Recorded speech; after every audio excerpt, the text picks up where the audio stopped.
crypto ဈေးကွက်မှာ trending ဆိုတာဘာလဲဥတီချက်တစ်ခုကိုဈေးနှုန်းကသွားနေရဆိုရင်ဒါကို crypto လောကမှာ trend လို့ခေါ်ပါတယ်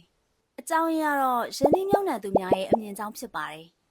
ဈေးနှုန်းဟာဥတီချက်တစ်ခုတည်းကိုအချိန်အတော်ကြာသွားနေရဆိုရင်ဂျားထဲမှာရေတိုဈေးနှုန်းနောက်ပြန်ဆုတ်တဲ့အချိန်လည်းရှိပါတယ်ဆိုတော့ trend တစ်ခုကိုသိရှိနိုင်တဲ့လက္ခဏာတွေကတော့ဥတီချက်တစ်ခုတည်းမှာဈေးနှုန်းဟာတောက်လျှောက်သွားခြင်း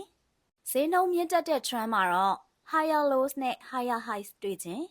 ဈေးနှုန်းကျတဲ့ trend မှာတော့ lower lows နဲ့အတူ lower highs တွေ့ရခြင်းဖြစ်ပါတယ်